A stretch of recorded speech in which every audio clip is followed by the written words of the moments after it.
Hello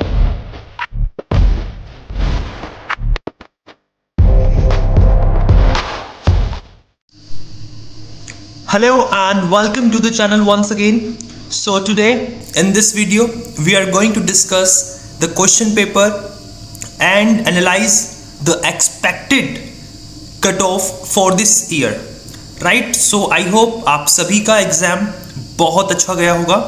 So let's get started. सबसे पहले ये कुछ आपके सामने मैच है जो हमारे सीरीज से आपके क्वेश्चन पेपर में एग्जैक्ट क्वेश्चन मैच हुआ है. राइट, एग्जैक्ट क्वेश्चन मैच हुआ है. आपको कराया था which is lowest acid, directly आपको मार्क करा दिया था BF3 and same in this question. इस सवाल में बिल्कुल सेम आपसे लोएस्ट एसिड पूछा है और इसका करेक्ट आंसर भी, इस क्वेश्चन के लिए भी जो करेक्ट आंसर है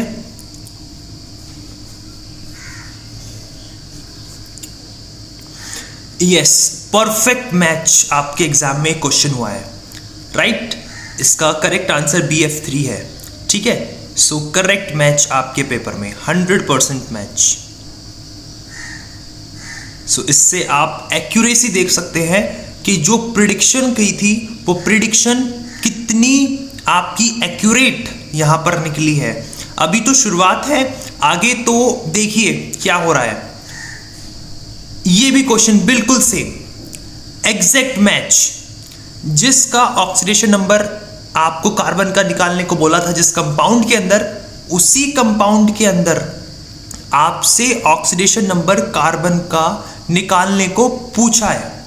राइट, सो ये कंपाउंड था CH2Cl2, एग्जैक्ट उसी कंपाउंड का आपको यहां पर ऑक्सीडेशन नंबर निकालना था. फिर से 100% match.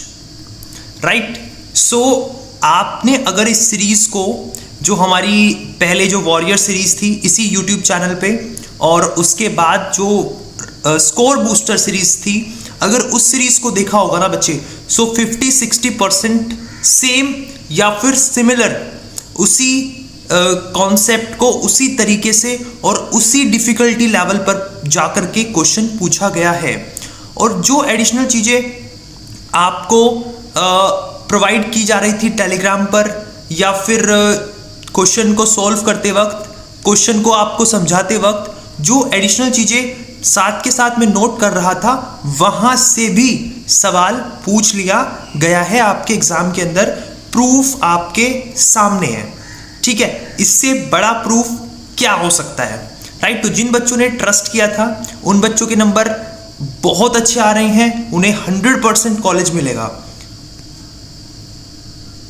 This is also a 100% match, 100% match. Zero order का आपसे रेट कांस्टेंट का यूनिट पूछा है, सेम वही इस क्वेश्चन में भी. So again 100% match. ठीक है, इसका करेक्ट आंसर 1 होगा, ए होगा, मोल पर लीटर पर सेकेंड. ठीक है, जीरो ऑर्डर के लिए. देखिए इससे बड़ी बात क्या हो सकती है. केमिकल काइनेटिक्स जैसे चैप्टर, जो कि इतना डिफिकल्ट चैप्टर है, ठीक है, जिसका ये नहीं पता चलता कि स्टार्ट कहां से हुआ है खत्म कहां से हुआ है, उस चैप्टर का आपके सामने क्वेश्चन रखा और वही आपके एग्जाम में पूछ लिया गया. Right, so this is also 100% accuracy के साथ आपके एग्जाम के अंदर क्वेश्चन आया है. राइट, सो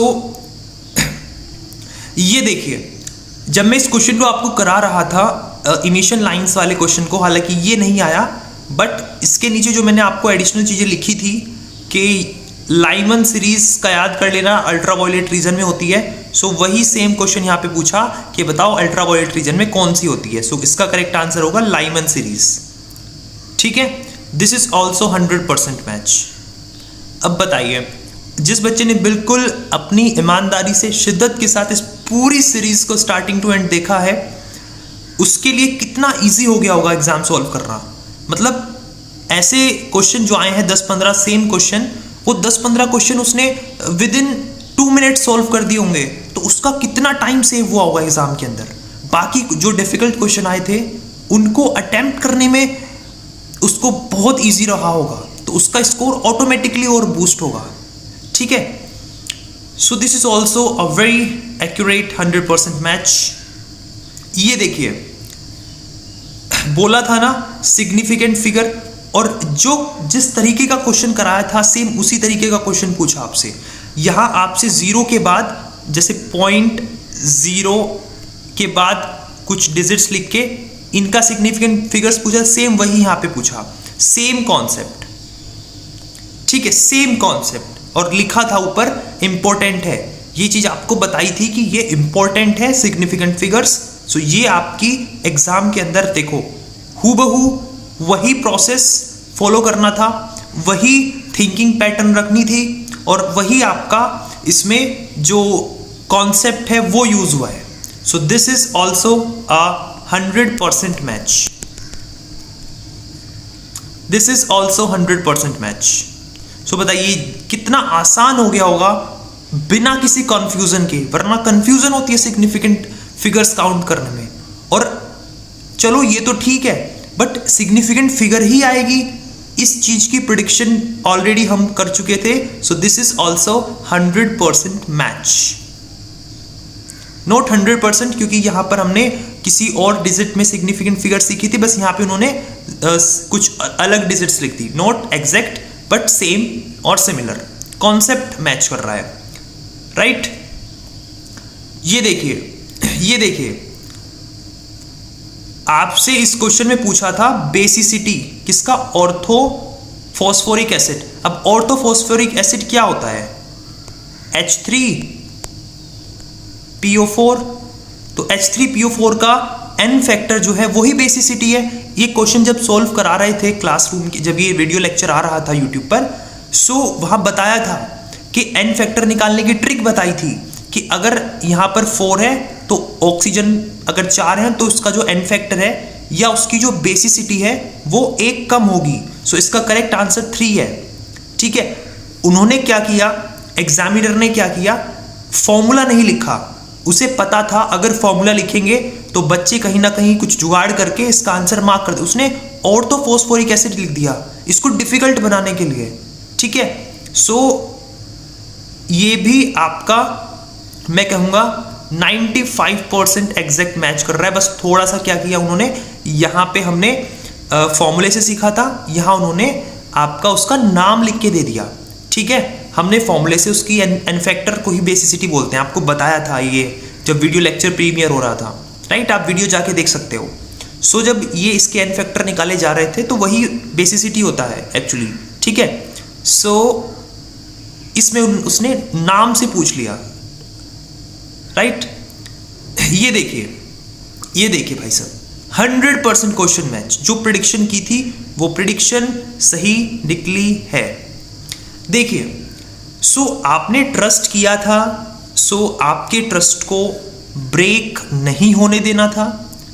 रिसर्च बेस्ड क्वेश्चंस, ठीक है, डीप एनालाइज करके, ठीक है, एग्जाम के पॉइंट ऑफ व्यू से आपके सामने थे। देखिए इस क्वेश्चन में भी जब अगर आप इसका क्वेश्चन देखोगे तो उस क्वेश्चन में आपसे पूछा था कि सिस और ट्रांस जो आइसोमेरिज्म है वो कौन शो करता है, वही यहाँ पे पूछा सिस और ट्रांस, ब्यूट-2-इन। अब इसका अगर आप IUPAC नेम लिखोगे तो वही ब्यूट-2-इन ही आएगा, ठीक है, क्योंकि डबल बॉन्ड सेकंड कार्बन पे है, ठीक है। वहां पे थोड़ा ऑप्शन अलग थे, ठीक है, तो डायरेक्ट वहां पे ब्यूटीन चल गया था, और यहाँ पे इसका आंसर है ब्यूट-2-इन। सिस और ट्रांस, इन्होंने एक्चुअली यहाँ पे उसका IUPAC नेम पूछ लिया, ठीक है, ब्यूट-2-इन पूरा एग्जैक्ट पूछा। यहाँ पे बच्चा कंफ्यूज हो सकता था A और B में, बट उसे ना उसका क्या बोलते हैं फॉर्मूला रिप्रेजेंट करना आना चाहिए था।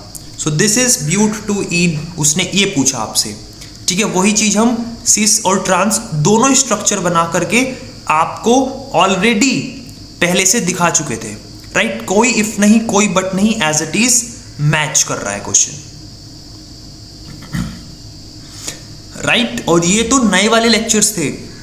अगर कोई बच्चा बहुत पुराने मेरे लेक्चर्स भी देखता ना, सो उसको वहां से भी बहुत आउटपुट मिलता। चलिए नेक्स्ट, ये देखिए, ये लास्ट जो प्रिडिक्शन वीडियो आया था उसमें मैंने आपको डायरेक्ट ये चीज बोली थी कि आप ऑर्जिनलाइसिस को ध्यान से देखना। जब ये वीडियो लेक्चर आपका आ रहा था लास्ट 1-2 दिन पहले, सो वहाँ पे ओजोनोलाइसिस पे मैंने काफ़ी इम्फेसाइज किया था कि आप ओजोनोलाइसिस जो ये क्या है ओजोनोलाइसिस है, इस प्रोसेस को पढ़ लेना। और मैंने आपको रिएक्शन यहाँ पे शो की थी। अब इन्होंने यहाँ पे क्या किया, रिएक्शन को इन्होंने नेमिंग में पूछ लिया आपसे, ठीक है। ओजोनोलाइसिस आपसे पूछा 2,3-डाइमिथाइल 1-ब्यूटीन और जिंक और वाटर से रिएक्शन हो रही है। और यहाँ पे भी अगर आप देखोगे, अगर आप यहाँ पे भी देखोगे तो जिंक और वाटर से रिएक्शन करने के बाद आपको बताया था कि आपको यहाँ पर एक तो कीटोन वाला ग्रुप मिलता है, ठीक है, और एक आपको यहाँ पे CH2O मिलता है। तो बीच इसमें आपको इसका स्ट्रक्चर बना करके और आपको बोला था कि डबल बॉन्ड ब्रेक कर देना और वहाँ पे ऑक्सीजन ऐड कर देना। और फिर यहाँ पर पूछा कि उसका नॉमेनक्लेचर नेमिंग फिर से बतानी थी आपको। सो सेकंड करेक्ट आंसर है। आपकी क्वेश्चन सेट में अलग हो सकता है, ये अलग सीरीज का क्वेश्चन पेपर है, सो आपकी सीरीज में अलग हो सकता है, ठीक है। सो मोरल ऑफ द स्टोरी ये है कि उन्होंने पेपर को अपलिफ्ट करने की कोशिश की है, मतलब इजी चीज भी थोड़ी सी ट्विस्ट करके पूछी है। सीधा सीधा ओजोनोलाइसिस का सवाल है, बट उन्होंने यहाँ पर आपको टेस्ट किया है कि आप रिएक्शन मैकेनिज्म आपकी याद है या नहीं। उसके बाद प्रोडक्ट आपने बनाया होगा, सो फिर उस प्रोडक्ट का नाम आपको पता होना चाहिए था। तो यहाँ पर नॉमेनक्लेचर तक वो लोग गए हैं, ठीक है। और आपको IUPSC नॉमेनक्लेचर का भी क्वेश्चन ऑलरेडी कराया था, तो कुछ भी ऐसा नहीं था कि जो नहीं कराया था, बट ये है कि थोड़ा सा डिफिकल्ट लेवल पे आपसे सवाल पूछे गए हैं, राइट। अब ये देखिए, ये सिमिलर कह सकता हूं मैं, क्योंकि एग्जैक्ट तो नहीं है, बट जितने भी कॉन्सेप्ट आपके पेपर में आए हैं कहीं ना कहीं वो मैं डिस्कस ऑलरेडी कर चुका हूं, ठीक है। अब अगर आपने बिल्कुल एक एक लाइन एक एक वर्ड मेरा ध्यान से सुना होता, सो आप ये भी सही कर सकते थे। ये सही आंसर है इसका डी। जब मैंने यहाँ पर आपको एक क्वेश्चन कराया था रिलेटिव लोवरिंग और वेपर प्रेशर, तो मैंने कहा था कि relative lowering in vapour pressure colligative property है, ठीक है। Boiling point elevation colligative property है, फ्रीजिंग पॉइंट डिप्रेशन आपकी कॉलिगेटिव प्रॉपर्टी है। But lowering in vapour pressure अकेला लिख देंगे, लोवरिंग इन वेपर प्रेशर, सो ये कॉलिगेटिव प्रॉपर्टी नहीं है। तो ये भी मैं ऑलरेडी डिस्कस कर चुका था। अगर आपने मेरी वॉइस यहाँ पे सुनी होगी इस क्वेश्चन के दौरान, तो मैं ये क्वेश्चन ऑलरेडी डिस्कस कर चुका था, राइट। उम्मीद थी कि पूछा जा सकता है और पूछ लिया गया, राइट। उसके बाद ये क्वेश्चन एक्चुअली मैंने टेलीग्राम चैनल पे शेयर किया था। ये मेरे पुरानी लेक्चर सीरीज जो थी उसका क्वेश्चन था, सो मुझे लगा कि इंपॉर्टेंट है, इसलिए मैंने टेलीग्राम पर भेजा। और इस क्वेश्चन के अंदर P टाइप और N टाइप दोनों यहाँ पर जो डोपिंग है वो आपको सिखाई थी कि N टाइप डोपिंग तब होती है जब हम 14 ग्रुप वाले को 15 ग्रुप वाले से आपका डोप कराते हैं, ठीक है, डोपिंग कराते हैं। सो यहाँ पर आपसे ना जर्मेनियम ये ग्रुप 14 का है, यहाँ पर इंडियम और गैलियम, ठीक है, ये आपके 13 के हैं। सो 13 वालों को 14 वालों में डाला, सो ये आपका क्या होगा, P टाइप। सो इसका करेक्ट आंसर होगा P टाइप। ये टेलीग्राम पर क्वेश्चन आया था। अगर किसी बच्चे ने, और ये लास्ट कुछ दिनों पहले डाला था, किसी ने अगर ये क्वेश्चन अच्छे से समझ लिया होता तो ये सवाल कितना इजी हो गया था, समझ रहे हो। सो कुछ भी आउट ऑफ द कहूँ कि मैं इस सीरीज आया है, नहीं। पेपर बहुत अच्छा था, अच्छा लेवल था। कट ऑफ जो बच्चे सिंसियरली पढ़े हैं उनका क्लियर होगा, ठीक है। सो ये देखिए, exact match, 100% question match. Shortest wavelength बतानी थी और यहाँ वही आपसे पूछा है स्मॉलेस्ट वेवलेंथ, तो आंसर था गामा रेस और इसका आंसर भी था गामा रेस। सो 100% मैच। ये देखिए 100% मैच। सेम गामा रेस पूछी है, कोई और भी नहीं पूछा, ठीक है। एक्सरेज वगैरह कुछ नहीं पूछा, सीधा गामा रेस आंसर था। शॉर्टेस्ट गामा रेस होती हैं ऑप्शन में से वो। और लास्ट की जो प्रिडिक्टेड सीरीज थी उसमें मैंने इन चारों का आपको कंपैरिजन करा दिया था, किसका कम है किसका ज़्यादा है, ऑल राइट। और अब कुछ इंपॉर्टेंट इंफॉर्मेशन और फिर उसके बाद कट ऑफ प्रेडिक्शन, ठीक है। सो ये जो आपका एग्जाम हुआ है ये एक्चुअली आपको इन 4 कॉलेजेस में एडमिशन देगा। जो मेन कॉलेजेस हैं आपका स्क्रीन पर मेंशन है। एक्चुअली 3 कॉलेजेस हैं बट एक कॉलेज के अंदर 2 डिपार्टमेंट्स अलग अलग बने हुए हैं। So look at the screen. और कुछ इंपॉर्टेंट डेट्स आपके सामने हैं, जैसे आपका एग्ज़ाम हो चुका है और सेम डे आपकी आज ही आंसर की आ चुकी होगी। सो प्लीज़ आप सभी कैलकुलेट करके ना कमेंट सेक्शन में अपना स्कोर ज़रूर मुझे बताना। पर्सनली भी आप मुझे अपना स्कोर भेज सकते हैं, राइट।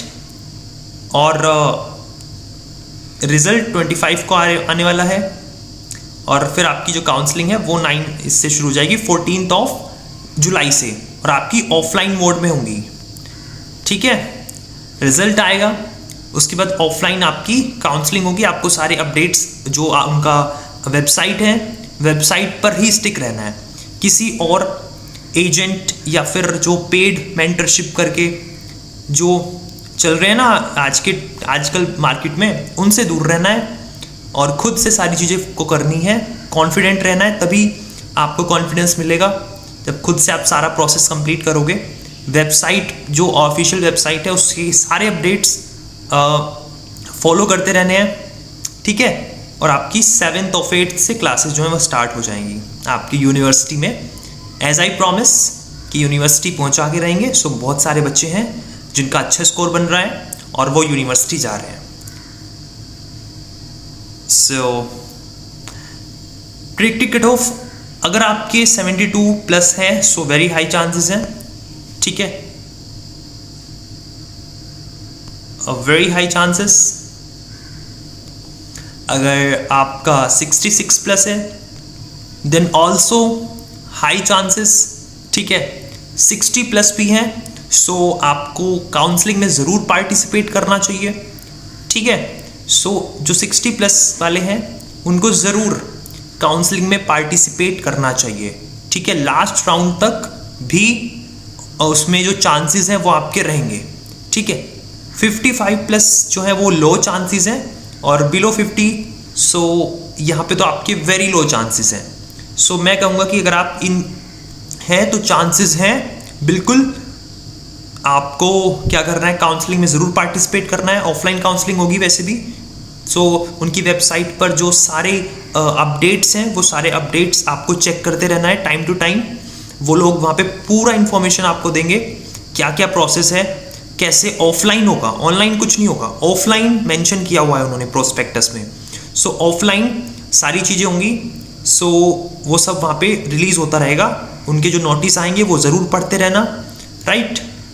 सो अच्छा आपने यहाँ पर रहा इस चैनल पे सीरीज़ देखा, सो इसको सब्सक्राइब करके रखना चैनल को। फ्यूचर में भी अगर कुछ इम्पोर्टेंट मुझे लगेगा सो मैं ज़रूर शेयर करूँगा और नेक्स्ट ईयर वालों के लिए भी हम प्लानिंग करेंगे। अच्छा एक बार सीट्स देख लीजिए, जो सीट मैट्रिक्स है वो कैसा है और प्रोग्राम्स जो हैं वो कौन कौन से हैं, कहाँ पर हैं।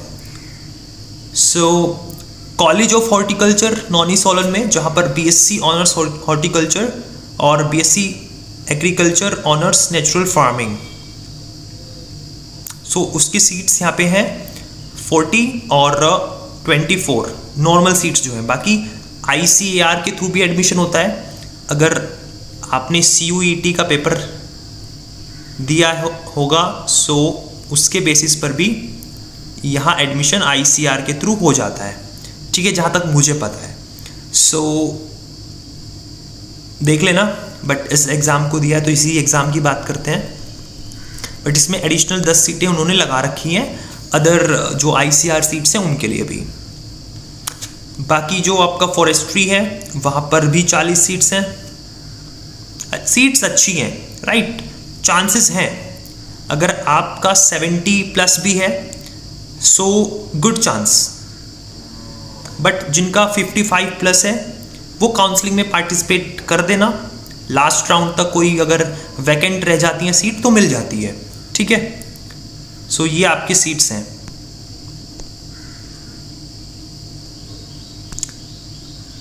और आपके ये 4 डिपार्टमेंट्स हैं और 3 कॉलेजेस हैं और अलग अलग लोकेशंस पर हैं।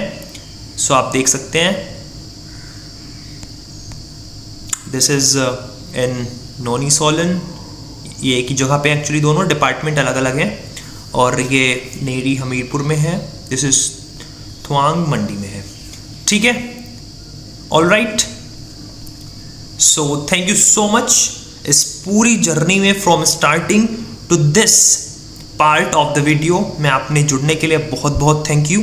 और नए सेशंस के लिए वीडियोस आते रहेंगे इस चैनल के ऊपर, कुछ भी अपडेट होगा तो इस चैनल पर मिलता रहेगा। So keep subscribe this channel, और आगे आप अपने फैमिली में किसी फ्रेंड को, किसी ब्रदर को, किसी सिस्टर को ज़रूर ये चैनल जो है वो रिकमेंड कीजिए। One stop solution for every problem, right? So coming soon with next session videos and updates, informative videos. So stay tuned. Thank you so much for being with me in this journey with your colleges. So contact में हमेशा कुछ बच्चों की मैं रहूँगा, right? आपकी university तक help करने के लिए. So that's all for this series. Thank you so much for watching.